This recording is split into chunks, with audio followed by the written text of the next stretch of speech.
Praise be Jesus Christ. I'm Sister Gabriella of the Incarnation, and I want to continue our talk about how Pope Francis' Apostolic Constitution, Vultum Dei Quaerere, came to be written. I said in our last video that the Congregation for Consecrated Life had sent out a letter to all of the communities of contemplative nuns around the world, to 4,000 communities, telling them that there would be a year for consecrated life from autumn in 2014 to the Feast of the Presentation on February 2nd, 2016. It also included a questionnaire about serious matters concerning our life, our formation, autonomy of our communities, and how we understand our place in the Church as contemplative nuns.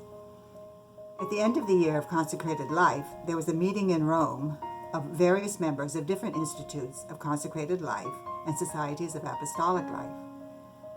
It was open to all participants, consecrated men and women in the Church. I was able to attend as the delegate of our St. Joseph's Association, together with the president of our association.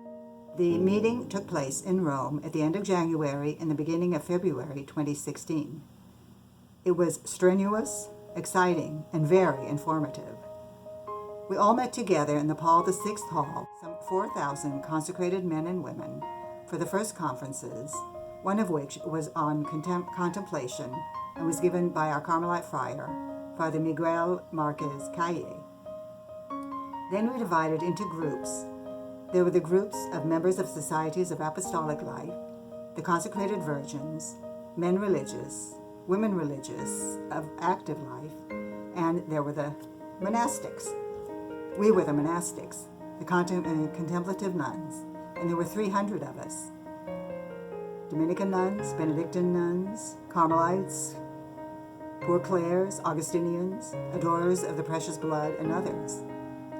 We met at the buildings of the Pontifical Urban University, and you can see our program on our website. There were several conferences and also question and answer periods where any of us could speak up.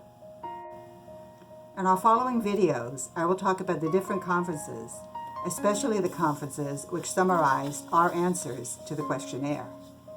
The meetings included an audience with Pope Francis in the Paul VI Hall, and it ended with Mass at St. Peter's Basilica on the evening of the Feast of the Presentation. There were far too many people trying to get into the Basilica for everyone to manage it, and many of us had to stay outside in St. Peter's Square, I and my colleague included. But we didn't miss out on the Pope. Pope Francis surprised everyone at the end of the Mass by insisting on coming out and talking to us. One detail which you might not have heard, of course, all the participants had to pay their own way. Everybody had to pay their transportation to and from Rome, and also their room and board while they were taking part in the meeting, except the monastics. Pope Francis so much wanted to have the contemplative nuns take part in this meeting that he arranged to have the Vatican pay for and organize our room and board during the meetings. We Carmelites, all 60 of us, stayed at a lovely retreat house run by the Salesians. It was a beautiful gesture of appreciation on the part of Pope Francis. And now every time I read or hear that Pope Francis just hates contemplative nuns, I remember the beautiful hospitality that we experienced at his hands. Thank you for listening. Please be sure to watch our upcoming videos. Visit us on our website, www.seekingthefaceofgod.org, and also please like us on our Facebook page. And especially, please make us known to anyone who values contemplative life in the Church. God bless you.